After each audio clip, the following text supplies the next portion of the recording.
So today is also another day for the application moment, and application moment is designed for us to elaborate more on what I preached this Sunday or the previous Sunday or the messages I have preached. And the purpose is to help us to be able to practically apply those things to our everyday life. My name is Pastor Emmanuel Abuaji. Today I have a wonderful person here, Dr. Jeff. And we are going to do a lot of discussion. He's a wonderful man.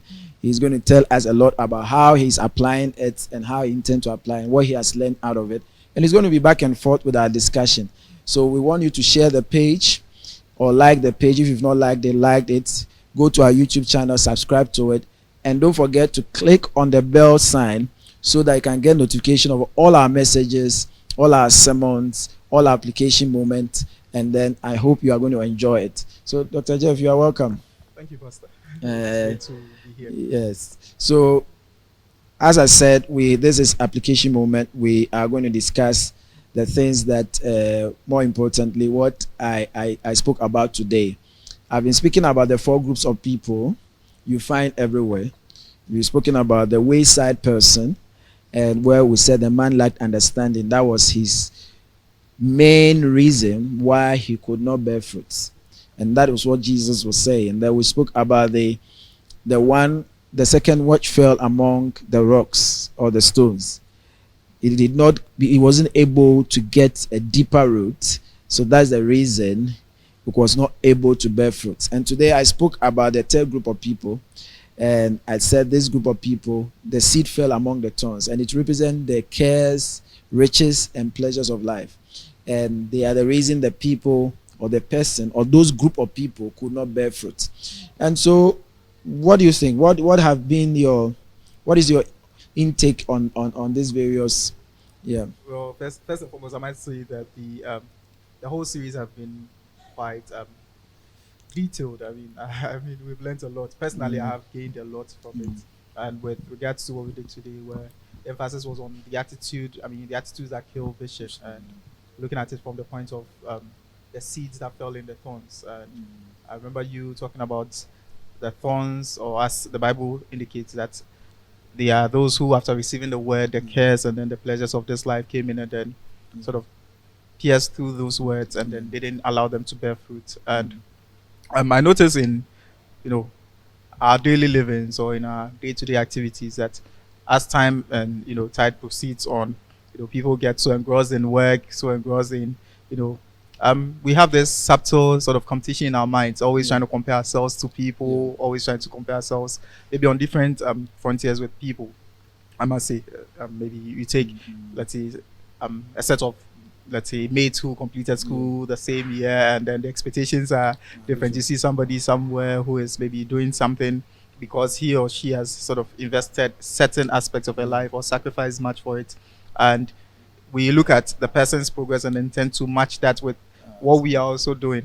And in those cases, then we tend to lose sight of the fruits that we are bearing. And I think you indicated one of the examples, especially those who, let's say, get to be swayed by ideas. For instance, he's doing this, and then the next moment something else comes up, and then he has to decide on something else, and he has to go here back and forth. And to me, it's been more of an eye-opener. I mean, there have been instances where, as you were preaching, I was just having more like a flashback. I remember back then, more after undergraduate years, and then, at a point of taking a decision whether to progress more with study or to go into something extra. And, it was kind of a lot. So I was just having a flashback memory, and then, So one of the things, like as you are saying, you're right on those points. One of the things that happen to a lot of people is they don't discover their purpose. Every believer has a word on his life. There is a purpose God has planted in us. Bible said before we were even clothed in our mother's womb, before we were even formed, He knew us. He had a purpose for us. The first thing is you have to find that purpose. Bible said that Proverbs 8, he who finds wisdom early shall find it. If you find your purpose early, it is very, very, very good. It's rewarding. And you see, not only finding it, but being able to focus and sacrifice for that. Because once you find your purpose, so many things are coming for the same purpose. I can give you examples in the Bible. For instance, when Moses was born, the devil knew that he was the deliverer for the people of Israel. So the devil moved Pharaoh to kill every child who is under 2 years. And this is a typical example, and it moves through the Bible. You look at Jesus. When Jesus was born, when the wise men saw it, they went and told Herod. And Herod said, okay, then we are going to kill that person, whoever is born below 2 years. So when you have a purpose, there are things that want to abort the purpose before even get opportunity for it to be birthed. Some have seen their purpose, but because of cares, worries, things that are distractions, sometimes people mistake riches, wealth for purpose. If I am selling tomatoes and I'm making it, then it's my purpose. Now, some people quickly jump to that conclusion, and so that sways them off. I've heard people who say, okay, I'm not a Christian, but why am I? If I'm rich, then that should equate God's will. No, it doesn't. People discriminate a lot of Christians because they feel that Christians don't have money. But wealth and riches are not the purpose of God.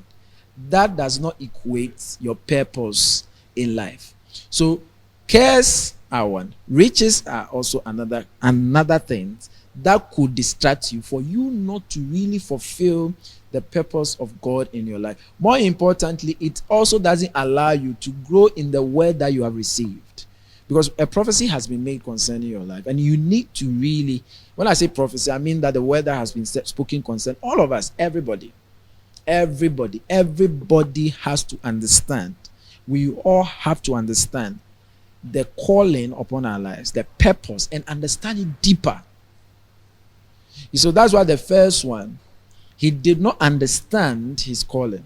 He didn't understand the mandate. The second one did not build a foundation upon which this will be done. The third one, also, the cares and pleasures of life are preventing cares, riches, and pleasures. The comfortability that comes in this world does not allow a lot of people to do what they have to do. So those are the things that basically we spoke about.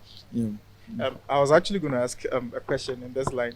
Okay, so particularly when it comes to the let's say the aspect of, say, let me not say riches as as tag. So let's say money, for instance, because I know in certain episodes too we've had the same discussion where we indicated that without, say, money, it's difficult to fund your purpose. Yes. And so how then, as a Christian, do you sort of place a thin line between being able to build wealth that funds your purpose or your vision or your idea, and then also not making that as a distraction for you? You. You see, what Bible said, wisdom comes with inheritance.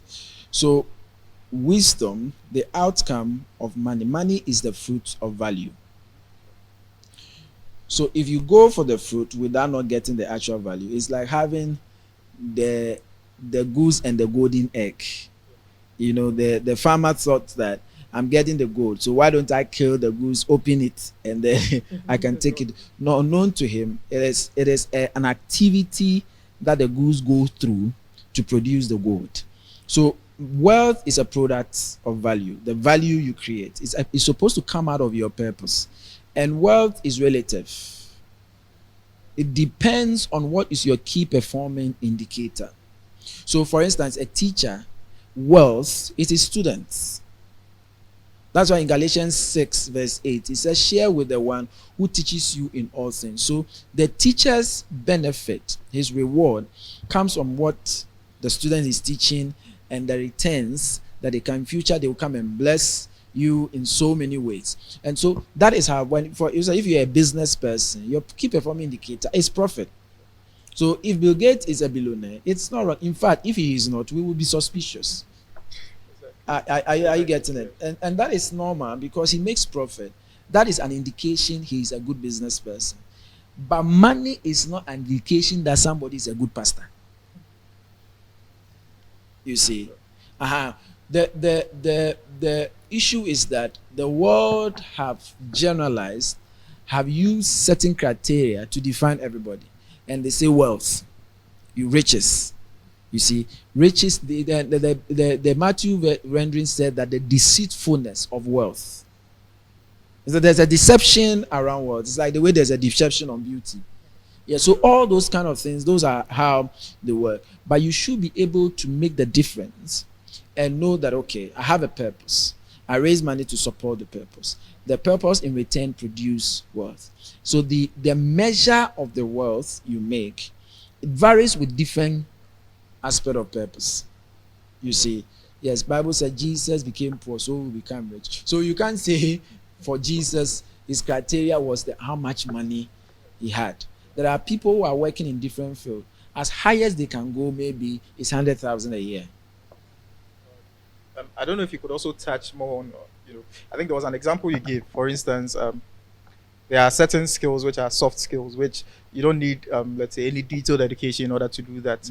But then it seems, now most Ghanaians, for let's say, more, let's say, a want of, or let's say, misplaced priorities, most are yearning to have the money, and then the things that don't really matter at the early age, and so they then tend to delve into those soft skills and then sort of try to accumulate wealth. I don't know if maybe you could throw Yeah, more light on that one too. so you see, Bible says principal wisdom is the principal thing. So wisdom is skill, is education, and all that. But whether soft or hard, it's supposed to be able to form your foundation upon which you can build everything else on.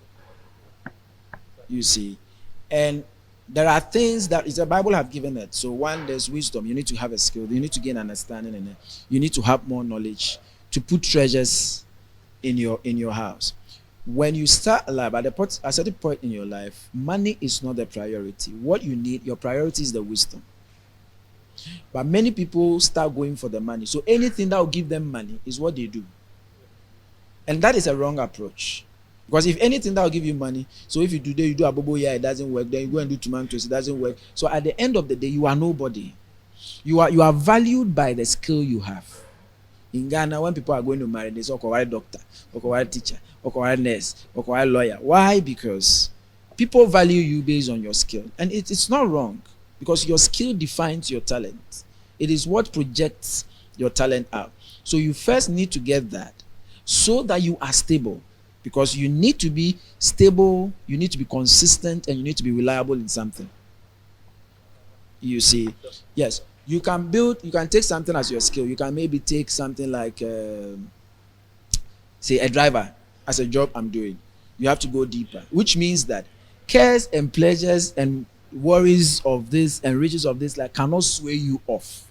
It is something you are determined to do for a long time. I had a mate in UCC who finished become Bachelor of Commerce, and he decided that he is not going to apply to the bank. He's going to really now buy a car, and he started with one trotro.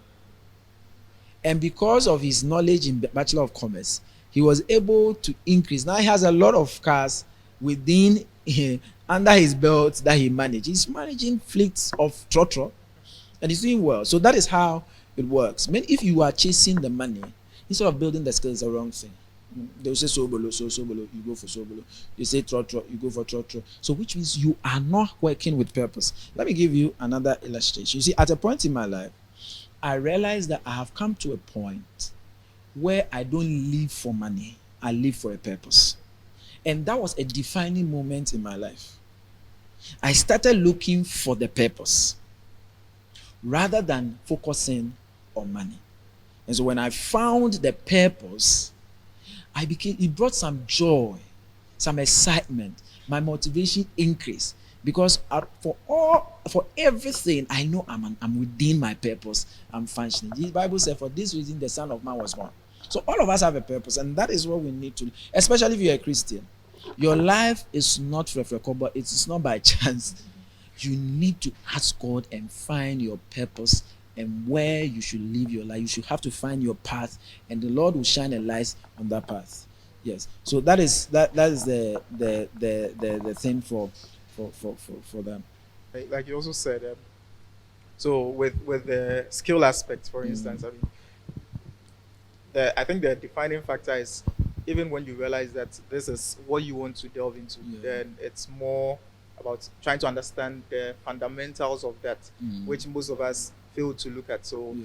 we just want to probably, I think we are living in what I would term like a microwave generation. Yeah. Everybody wants to, I put the thing in the microwave, I get the return Yes, quickly. yes, So, yes, yeah. okay, like you always say, I mean, sometimes somebody wants to do, let's say, a master's course in like 1 month and Yeah, then mama, quickly he has come to out. finish. Yeah. So they don't take time. I mean, we don't take Yes, time. Let me say, yes, we don't take time to learn the basics of yes. the particular profession or the particular job we want to have. Mhm. And so definitely abuse is inevitable because Yes. then the understanding or the knowledge component is very limited. Mhm. And that's where I believe most Many of people, us, yes. I mean, many people are finding themselves Yes. now. Yeah. Many. Yes. It's true. I mean, a lot of people don't understand that when I find my purpose, the purpose is a raw material. I have to process it. It has to go through process. And every will of God has levels. Sure. Or in other words, every purpose has levels. Right. Whatever you are doing, there's another level to it. There's another level to it. That level, the next level, there's another level to it. And the next level, there's another level to it. And so once you define your purpose, then you are ready for a long journey. You need to have in mind, like Psalm 92, he said, even in their old age, they bear fruit. Why? Because the previous verse said they were planted in the court of the Lord, they were established, they were reliable, they were consistent on the stuff, and they did it for a long time. That is the difference between a purpose. The purpose is something that is not easily changed. It's something you have found a meaning to life, and you are pursuing it, and you are going deeper with it. So if I'm a pastor, what is my purpose in ministry? Once I discover it, there are levels to it. Yeah. So there's a substance of things I would always hope for. There's another level I would always hope for. And so that makes it another thing. You see, that's why you can't let riches be the focus. Because riches, it means that if today you make you don't make profit, then it means it's not a good thing. That's why we have a lot of people on the street, a lot of people in this world that they are doing a lot of. He did this. We asked him, he said, "Oh, I've done." I interviewed somebody, and he said, "Yes, I'm a marketer. I've been a marketer before. Oh, I've been a sales before. Oh, I've done programming before. Oh, I've done this." I said, "Why won't you?" Proverbs 8. He said, "He who finds wisdom, search for wisdom, shall find it early." You will find it early. So once you find your purpose and then you grow in that purpose and then you begin to bear fruit and even much more fruit in what you do. Yeah. Let me ask this also from the angle of the Christendom. So, particularly on purpose and then also finding it. I think, to me, I believe the I'll say the cons or the negatives of it was it will definitely come back to the church if members are unable to identify their purpose and then to live by it. Then it means it would then be like it would have a demerit of itself on the church. And more so to the point, I mean, when you read John chapter 15, which talks about bearing fruit, I mean, he's the vine, we are the branches. And then he says, and when you look through, it actually talks, even in that, there are categories of the fruits. Because it says bear fruits, then it says many fruits, and it says much fruits, and then from there it says fruits that remain. And so, what you said about the levels, it's key. I mean, there are different levels to purpose or to vision. That means vision can be stretched, and we never hit it. That's why we run towards it. But then the question is, so if members are unable to, let's say, fulfill their purposes or to even identify it, what then becomes the challenge or the issue it brings or it poses onto the church or the Christendom? Yes, at the end of the day, whatever the church suffers, the nation suffers, the community suffers. However, when you miss your purpose, once you are leaving, God can collaborate the whole thing. He can reroute your direction again, and then you can come on the right purpose. Now, what Proverbs 8 said that we should seek for wisdom and find it. He who seek for wisdom shall find it early. Your goal as a believer is to seek for your purpose. That is your goal. Yes, because you have to find it. It's your treasure. You have to. You have to. You see, the Bible said that there was this man who went to the field and found a treasure. He went to sell everything he had and then bought the land. You see, and bought the land. Now, when I was going to do my master's, My mentor had told me I should go to school because of the project, the business I'm doing, the specific area I'm in. And that he told me that you need to do this. So when I was in the class, I was not studying for certificates. In fact, I was studying because of the purpose. You see, when you find your purpose, knowledge become relevant, understanding become relevant. Because what are you understanding? You see, that's why I said wisdom is the principle. I know you're getting get understanding. So if you don't get the purpose, understanding doesn't become relevant. You don't have the motivation to understand anything. Why should I pray always? Why should I prepare for sermon? Why should I wake up and prepare sermon if I don't have a belief I am a pastor? I have not found my purpose as a minister. Why should I? And so my purpose is first. Then understanding becomes relevant. Then knowledge becomes relevant because now knowledge creates the options and the methods and the means. It makes you aware of the things you are doing, what you need to do to improve. So that is very important. If you miss that, every other thing around you become irrelevant. You don't even spot the opportunity in your life. As we are here, if a farmer comes here, he may see a different opportunity from all of us.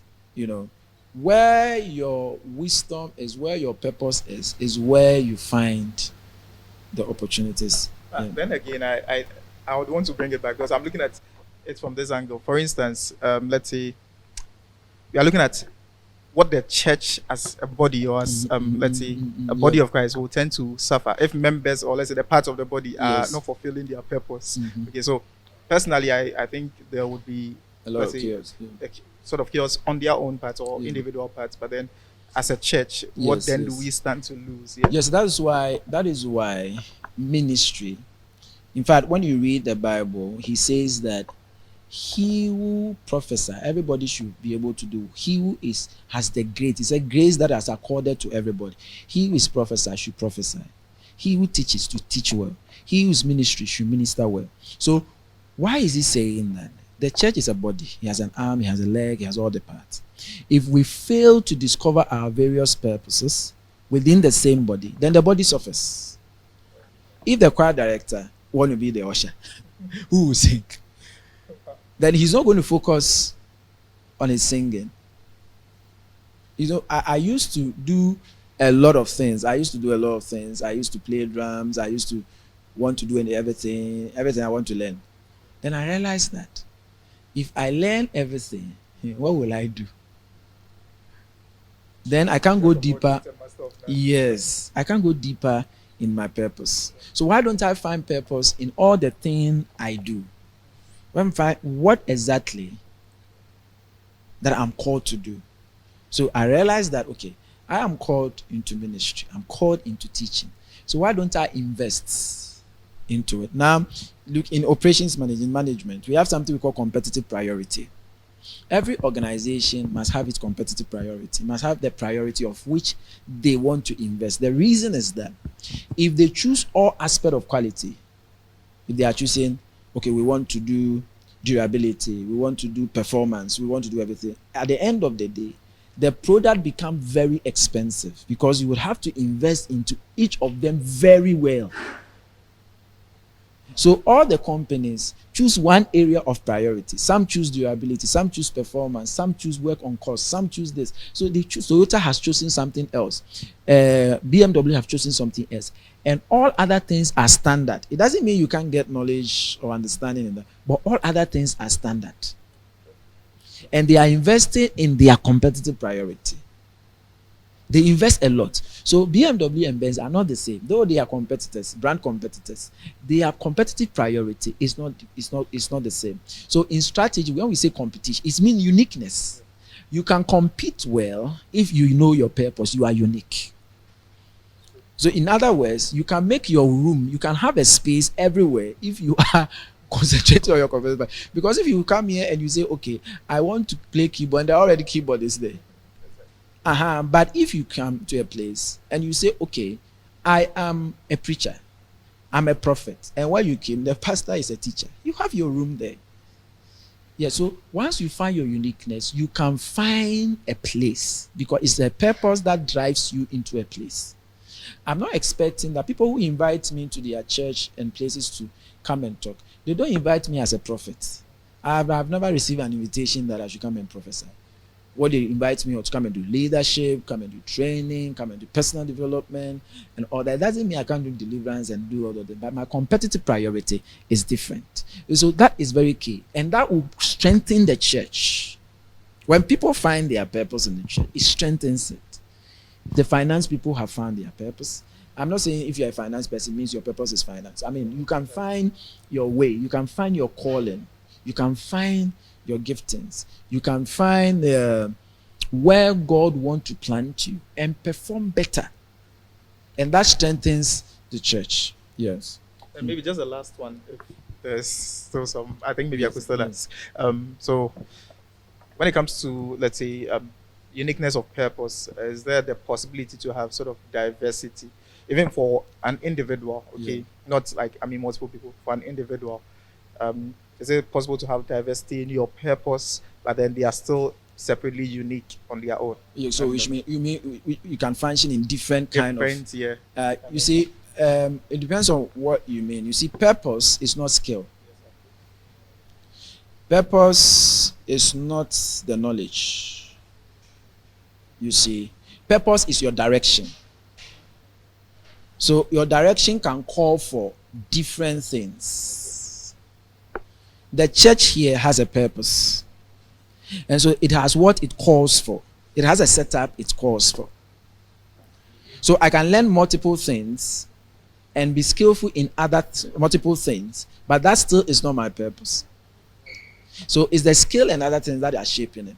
But the more I go, there are more people joining, then the skill sets are becoming, I'm not getting people who are specialized in certain areas and they can do it more better for the next level we are going. You get me? But anybody who is joining must know his purpose.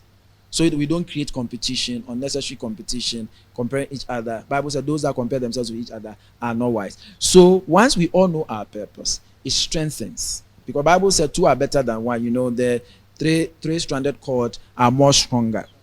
You see, yeah, diversity is what brings growth. I think it's I mean, this question to me is also very key or very relevant in the sense that probably, you know, most people have the same misconception that, you know, when we talk of purpose, we are looking at instead of taking it as a direction, they look at it as a skill set. Yes. Exactly. So I think with Yes. all these elaborations, it makes it Yes. clearer. So Yeah. you know, there are different, you know, I would say to most people they have different ways of trying to define what Yes, purpose is. yes. So Even let us more even harmonize. goals are not purpose. Exactly. Goals, Exactly. objectives, your vision statement, they are all not purpose. Exactly. So vision is how far or how deep I'm going with the purpose. Exactly. You see, Sure. it's like calling. It's your goal is not your calling. I want to buy a car. It's not a purpose. I want to build a house. It's not a purpose. Yeah. The purpose itself is there. At the end of the day, I am doing everything to support my purpose. I must have that in mind. If I'm a minister, I'm a pastor. You see, so that's why I tell people. Some people come and say, Pastor, I have a calling. God said I should leave everything and come in full time. So yeah, they have left their job. I said, you don't have to leave your job. You didn't understand it. Your job was not the purpose, so for you to leave it. It was not another purpose that you've been called into another purpose. No. Your purpose, now your job, the reason you are working has changed. Now the reason you are working is to support and feed that purpose. Because if you are not married, the reason you work is different. Perhaps for your own self, you want to get a house, you want to get a land, you want to get something, good sound system in your room. But when you marry and you have children, the reason you work has changed. Now you work because of them, you work to pay their fees, because there's a baby you are taking care of. So that is how purpose works. If once you identify your purpose, everything around you become relevant. Then maybe just a quick one. How do we still find fulfillment in, you know, because I mean, to really make your purpose stronger, to make sure it grows or sort of you are fulfilling it, then it means you need to also sacrifice, like you said. Yes. And so how do we then find sort of accomplishment or fulfillment in sacrifice? Because sacrifice is definitely painful. Yes. I mean, So you have to look at Jesus. Hebrews 12. He said that Jesus, we should fix our eye on Jesus, who is the author and the finisher of our faith. For him, the joy that was set before him, he endured the cross. So the purpose should be ahead of you. You should be looking at it. In fact, all great people, all great Panasonic, Bill Gates, Microsoft, John Wesley, this principle ran through all of them. John Wesley, you talk about all these great, Martin Luther, they always had the purpose ahead of them. And you see, the purpose make you endure. It's the purpose that helps you endure. So that's why Bible defines faith is the substance of things, so evidence of things not seen. Bible said in verse 7 of Hebrews 11 that when Noah was warned of the rain that was supposed to come, that was his purpose, to build there. He said he was moved into action. So faith is what gives you the assurance. Your purpose gives you assurance to move on. Anybody who gives up does not understand his purpose. Can you imagine one day I come and I say, "Oh, Dr. Jeff, now I'm tired. I won't be a pastor." Why? Because a member insulted me at the gate. You obviously say, you don't understand your purpose. So people come to church, they get angry and they run away. And now you didn't understand your purpose, because your purpose it attracts certain trials, pressure. That's why the people who didn't understand, they couldn't survive. They didn't have a role because of pressure, they couldn't survive. So once you understand the pressure, Jesus is your model. You are in Jesus' team. But Paul said that I want to know him more in the power of his grace and the fellowship of his suffering. Suffering is part. Sacrifice. That will let you sacrifice. If you know that you need to pursue and finish your PhD, and you know that I am called, I want to be a lecturer, you do everything to be it. But if you've not defined your purpose, trust me, you will give up at the first light. You will give up. Yes. I think we may have to continue next week to make it more on it. And as I've said, like our page on Facebook, subscribe to YouTube channel, click on the bell sign, and make sure that you receive all notifications for all our uploads on our teachings and application moment. Enjoy your day, and make sure to share to a family member. It will be a gift to the person for his spiritual growth and prosperity. Thank you, and God bless you.